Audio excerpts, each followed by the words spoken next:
Thierry Dagiral. Votre matinale info sur Europe 1. 6h19, l'innovation tous les matins avec Anissé Mbida dans votre matinale été. Bonjour Anissé. Bonjour Thierry, bonjour à tous. Alors on va parler voiture ce matin avec l'ensemble du secteur auto qui travaille à rendre nos véhicules plus écologiques.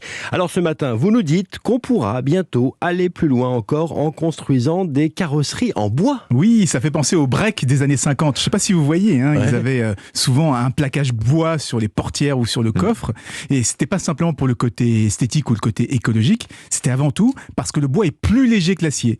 Et c'est vrai que vu la taille de certaines fourgonnettes, la carrosserie peut finir par peser des tonnes si elle est entièrement en métal. Eh bien, c'est exactement pour la même raison que le bois revient aujourd'hui. Les constructeurs font la chasse au kilo sur les voitures parce que ça permet de consommer moins. Et c'est encore plus critique avec l'électrique puisque chaque kilo perdu fait gagner plusieurs kilomètres en autonomie. Mais quand même, la différence entre l'acier et le bois, c'est que le bois est nettement plus fragile et bien sûr, ça brûle facilement. Oui, et c'est pour ça qu'on ne va pas utiliser de vulgaires planches de bois comme dans les années 50. On va s'appuyer sur de nouveaux bois aussi résistants que l'acier et qui évidemment ne brûlent pas. On en développe de plus en plus. Je vous ai déjà parlé sur cette antenne de planches de 3 cm capables d'arrêter une balle, de bois transparent.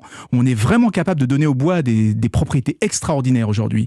Et pour l'automobile, eh bien, on va surtout récupérer la pulpe du bois, la mélanger avec des matériaux composites, ce qui va permettre de créer des carrosseries jusqu'à 5 fois plus résistantes et 5 fois plus légères que l'acier. Donc des alliages à base de bois, mais on n'utilise pas déjà des matériaux composites dans les carrosseries aujourd'hui, Anissé ? Oui, sauf qu'elle reste excessivement chère. La fibre de carbone, par exemple, elle est ultra résistante, ultra légère, mais elle coûte de 20 à 30 fois plus cher que l'acier.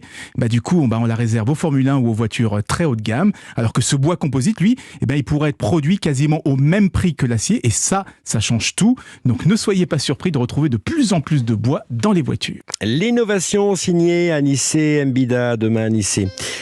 Allez, à suivre la partition d'Omblin, on va revenir sur le film Flashdance, c'était en 1983 déjà.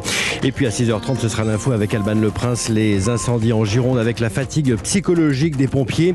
Et puis la canicule, bien sûr, on verra comment plusieurs agglomérations s'adaptent en végétalisant leur centre-ville. A tout de suite sur Europe 1. Europe Matin. 6h, 9h. Thierry Dagiral.